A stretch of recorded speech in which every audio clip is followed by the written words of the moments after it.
Welcome to the New Economy. What's next? My guest today is Miss Nairoshee Roberts, a serial entrepreneur. I'm going to talk about a lot of different things about how to start business and her experiences and moving it from a home-based business to brick and mortar. So stay tuned.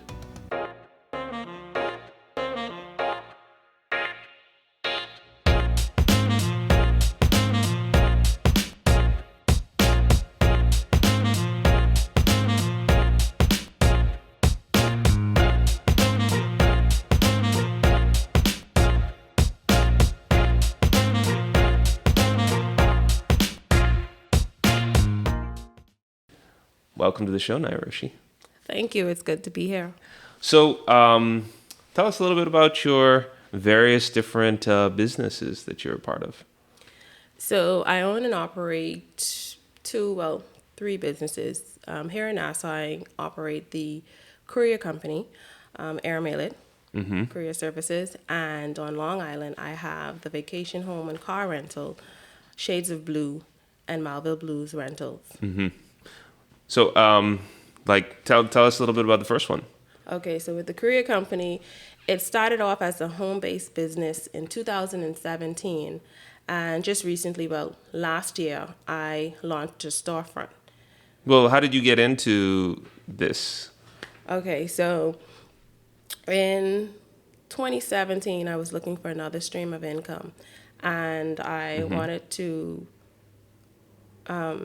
see what my options were. So as opposed to having another job or a second job, I was motivated by a friend of mine in the shipping industry to move into that area. It's a very lucrative business, and so I started my journey in the shipping industry. So, so for people at home, starting a business, oftentimes like you said, you started it at home yourself. Could you, walk us through, because there's a lot of trials and tribulations, learning that, figuring that out. It's not like you just one day, I'm going to start a business and then all of a sudden it just works. Why don't you talk a little bit about some of those experiences? So I'm a banker by profession, outside of me being an entrepreneur. Some of my business, or a lot of my business when I initially started, came from some of my colleagues and some of my friends, and they would spread the word. Home-based businesses can be a bit interesting because as it grows, you're now having to decide whether or not you want to stay at home or move into a storefront. And that's for a number of reasons. For example, security reasons. You don't want to invite everyone into your home space with your family. And so I did that for about 3 years. Okay. Right. And as my business grew, I had to make the decision to move out. So I imagine it started to take over the house. Yes, there were boxes everywhere. Yeah, it's a common thing where all of a sudden the guest bedroom becomes the storage room, and then your actual bedroom becomes the office, and then when my kids started hiding in the boxes, I'm like, okay, this is it, time to move. Yeah, it's a wonderful experience because it obviously it gave you the space to kind of figure out some of the processes, right? Yes. And then I didn't have the overhead expenses, so it gave me time to save. It gave me time to grow. I'm not a guru in the business. I'm still learning. There's so much to learn because it's continuously evolving. Yeah. And so as the business grows, I'm growing with it. Good. And so now finally got to a point in time where you felt that it was time to open up a storefront. Where's your storefront? So my storefront is located at the Carmichael City Plaza. You're familiar with the Wendy's on Carmichael Road, the Walker Wendy's, I call it, near the plaza where Sunshine Insurance is. I am very familiar, yes. I'm actually next door. Okay. You can't miss it. Okay. It's just all over the door. Okay. And, how has that been different running could you talk a little bit about some of the differences between storefront versus home? Okay, so home base, I did everything myself, right? I mean, with the help of my kid's husband. But the storefront, I now had to employ workers and build a structure and get those workers to stick to that structure. All very not so easy things, right? Not at all, because you find that when they feel like they have, learned everything, that they tend to do their own thing. So the structure is there to safeguard both them and myself, right? And at the end of the day, the customers just want to know that their stuff is here. They don't want to hear all the stories and the plane didn't come, or that's not what they want to hear. So communication and what they communicate, sometimes that's something I can't control. And I find myself having to backtrack and do some troubleshooting in the background. And so that's one of the challenges in terms of now having a storefront with employees who are also new to the industry, because you have to now teach them. That's a huge part Yeah. of running a business Yes. is you have this vision in your mind, and you functionally know how to do things, but then a new staff comes along. Yep. And you have to kind of train them to do what you intuitively know because you've been doing it for 3 years. To them in span of a couple of weeks. So it's not onboarding people and onboarding staff. It's not an easy thing. And then there are a lot of really great employees in the Bahamas, but there's also a lot of really terrible ones. Yeah. So you have to kind of sift through it. And I'm not saying this for folks at home. You know in yourselves, everybody's had that really bad coworker. So you have to, as when you're the business owner, you have to kind of find a way to work with people, treat people with dignity, but the work still got to get done, right? The customers don't care, like you say. Yes, they don't. And, a part of me, I've done HR for about 7 years. So I try to employ my HR strategies. And then I have to remember, okay, yes, even though I'm doing that, this is still not a bank. This is shipping. So some things are transferable. Their skills are transferable. But then again, some things I have to use a different strategy when I'm dealing with my workers and getting them to do what I need them to do. Consistency is not always there, but it's a work in progress. It's always work in progress. It's always work in progress. Very cool, very cool. So that's your business. Can you give the business name again? It's Aramaic Courier Services and Shades of Blue and Malville Blue Rentals. Okay, so we're going to take a short commercial break, and then we're going to talk about some of the other businesses. Awesome.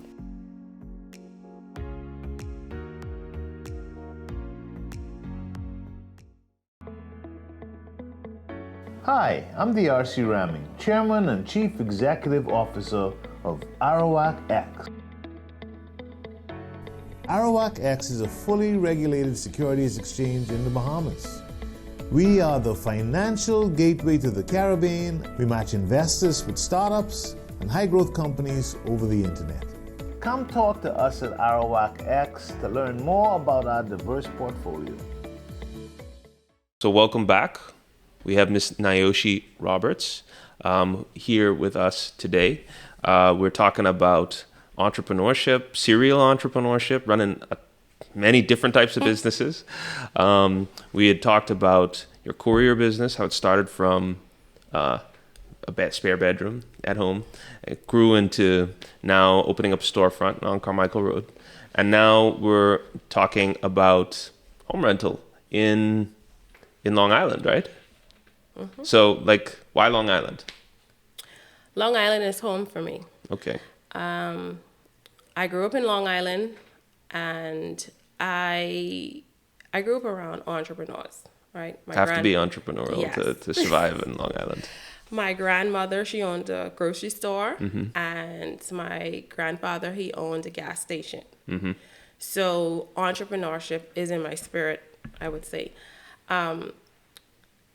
Long Island is a bit stagnant right now, but for me, I have been thinking of ways in which I can contribute to the economy, right?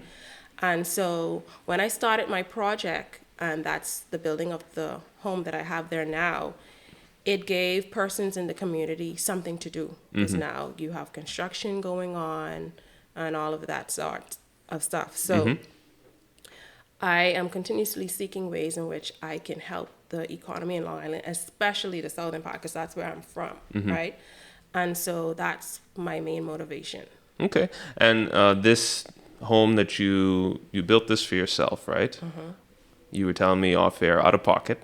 Yes. Okay. So initially, I built that home for a getaway. So whenever I go back home, I have a place to relax, chill.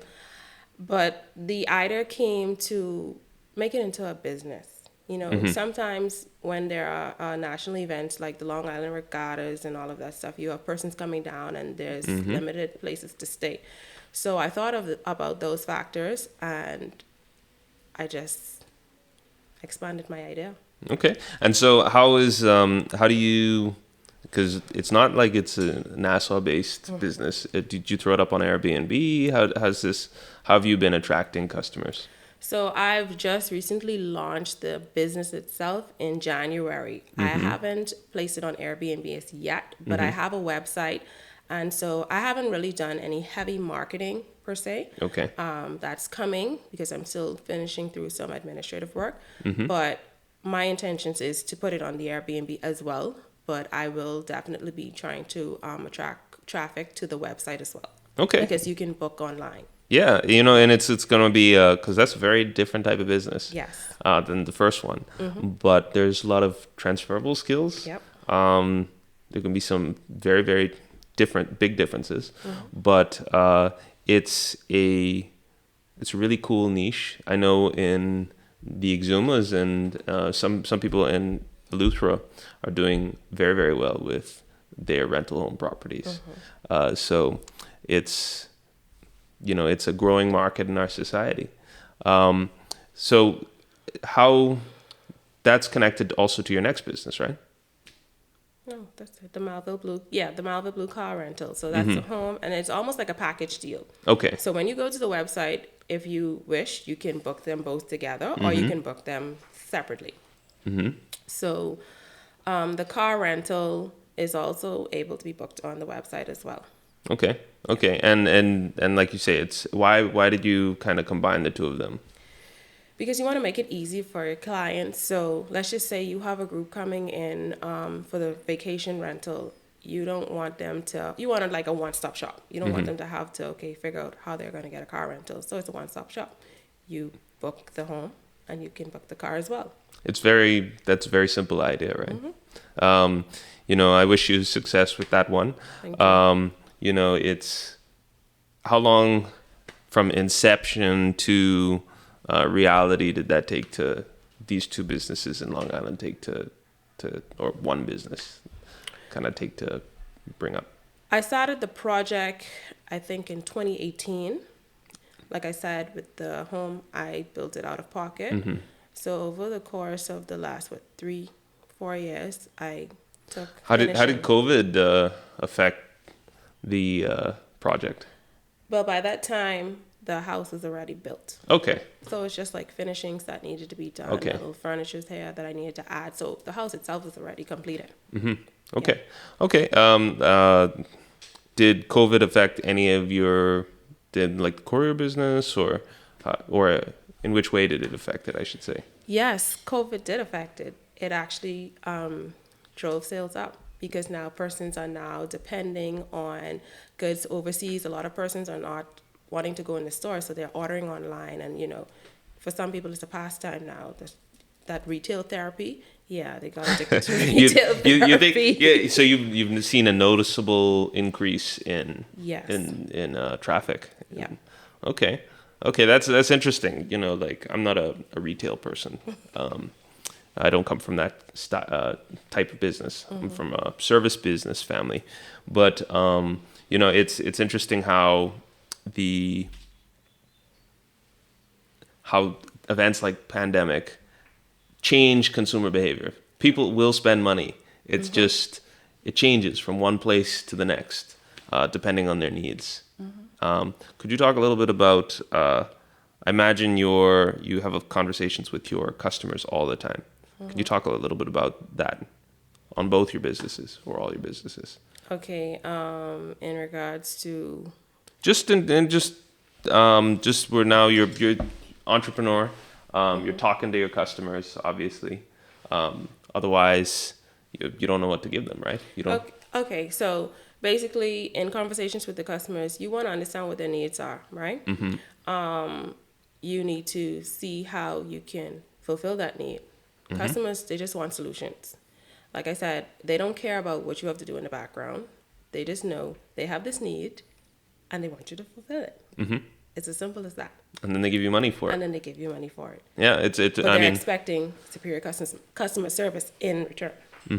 You know, it's too many people forget that. You know, with us at Arawak X, we are trying to constantly improve. We have a lot of customers, so it's not so simple to just to improve your services, but you know, we're constantly working on making sure that happens. And you know, and this is true for all businesses, because if you forget that, you go out of business. And then feedback is good. Negative or positive. Sometimes you may prefer the negative because you use that as a building block to improve your business, improve your service, and to see how you can make things better, you know?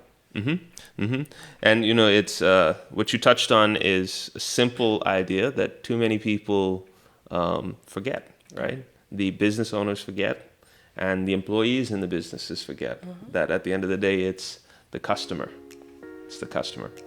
Okay, so we're going to take a short break, and then when we return, we're going to talk a little bit about the future, where you see it going, and, you know, what other plans that you have for your businesses.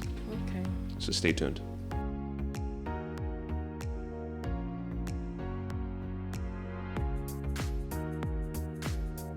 You hear about this Arawak X? All right, this is what you're gonna need. First thing is, we gotta go on their website. But to do that, you're gonna need a stable internet connection.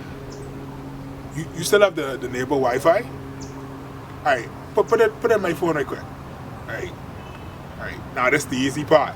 All right, go to arawakx.com, click Start Investing. Let's go to the start application process. Then you got to fill out the application and upload your KYC. Why the internet moving so slow? Who all on this internet? I hope y'all didn't give that boy from around the corner the password no more. I know what you're asking, right? What is KYC? That's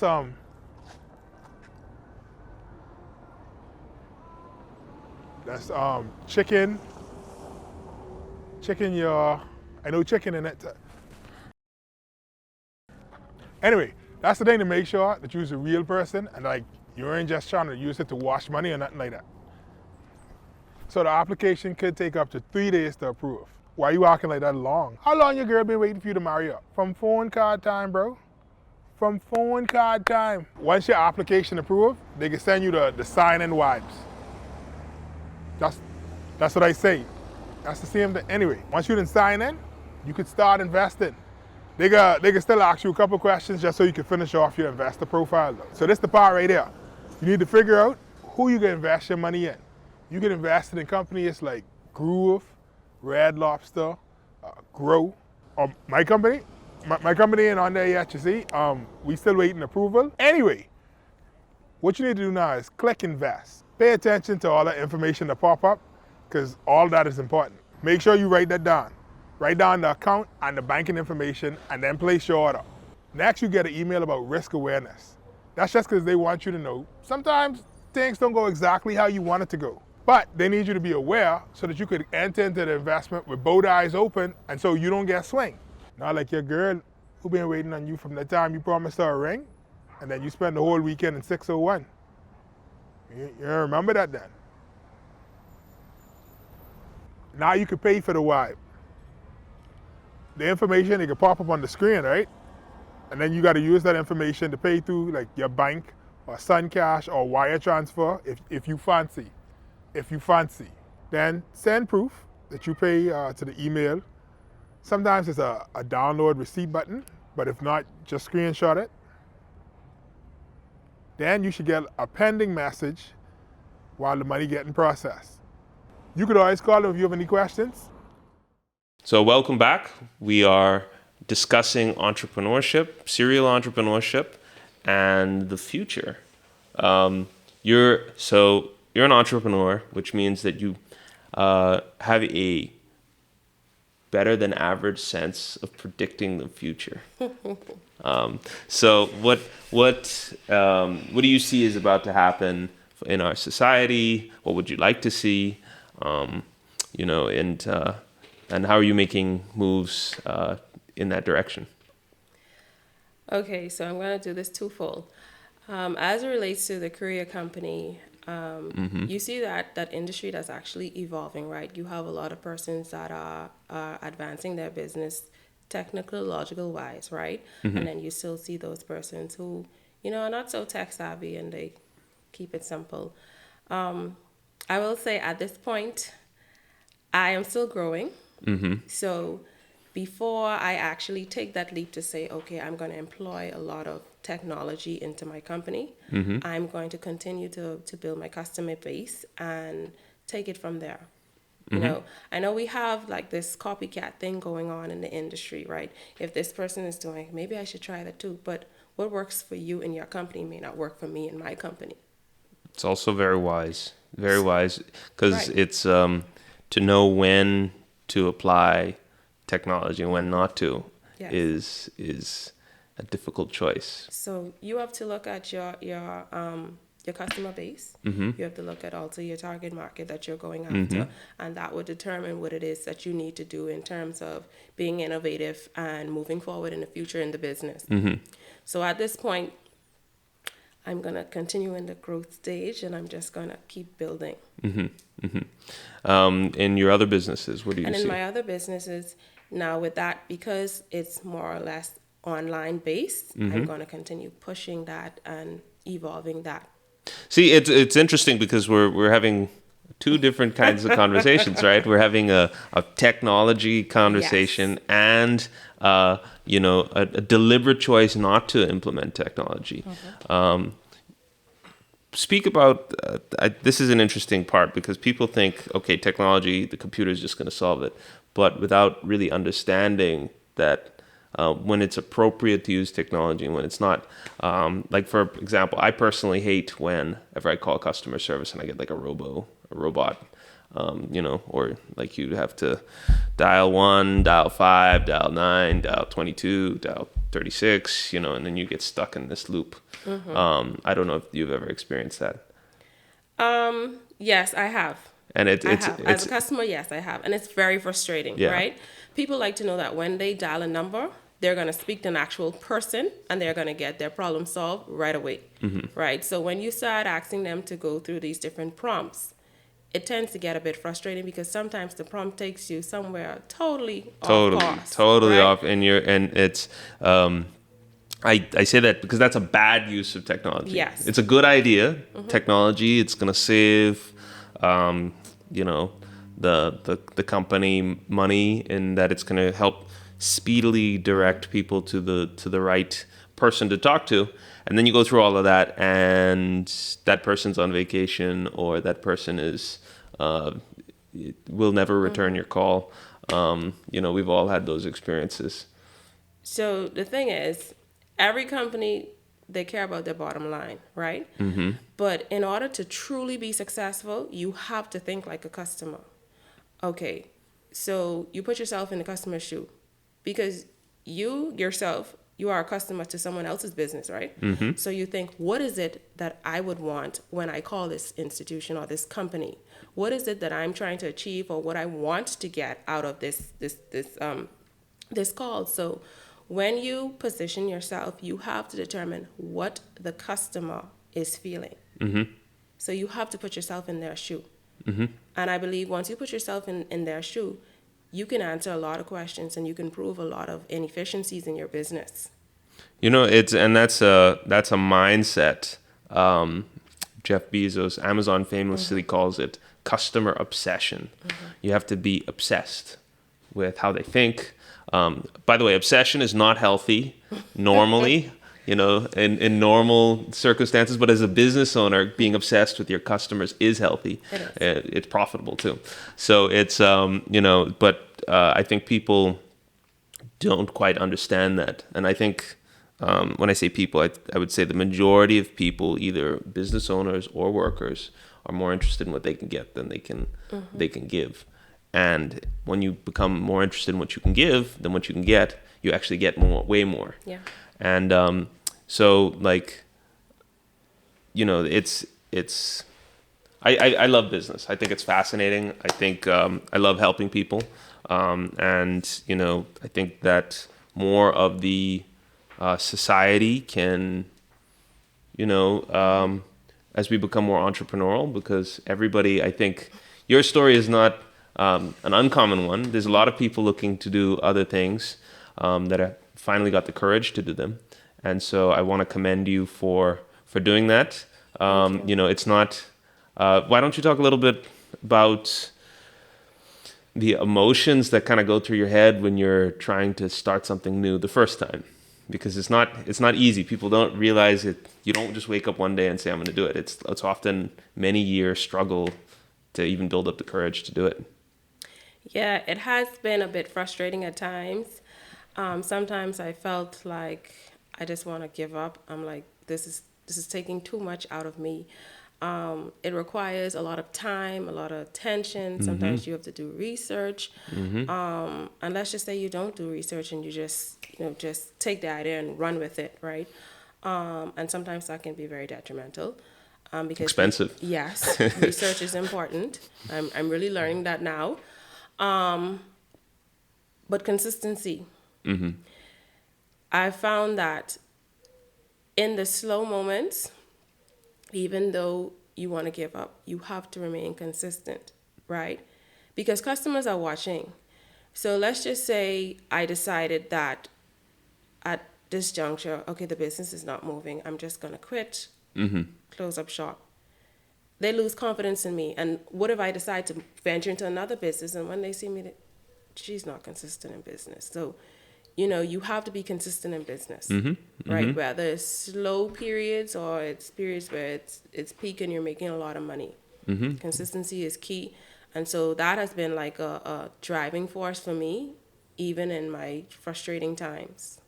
Those are good words of wisdom. You know, you are, I know you didn't say this on air, so you're a married woman, working, have other businesses, have some kids. You know, I think it's important to point that out because your story is someone else's story, and they need to hear of other people like them in order to, you know, it's helpful because business is not easy, as you're saying. It's helpful to find other people like yourself that are figuring it out and making it work. And you have to have balance. So you mentioned just now about family, kids. You have to have balance, and you have to put a structure in place, right? Once you have a structure, I won't promise you it will be all rainbows and butterflies, but at least you have something to, you know, kind of guide you. And when you mean structure, you mean during this time to this time? Well, structure in business and in terms of having a balance in your life. So for me, juggling so many hats, career, business, family, the structure is what kept me, right? And then building a sense of balance. So when I'm on my job, yes, there are times that I probably have calls regarding my business, right? Fine. But you have to have a sense of balance. So when I leave work, I now move on to check up on my business. I have weekends to check on my business as well. And I bring my kids in as well so they can see, they can learn, they can understand. That's very, very smart. That's how I learned how to do business. Yes. As a little kid, you're walking around, you're, you know, here, come do the accounting over here, come do some sales over there. And then all of a sudden that, like, you know, you have such a big head start on everybody else. So this has been Mrs. Nairoshee Roberts, and serial entrepreneur, mother, wife, businesswoman. So thank you for coming on the show. Learned a lot.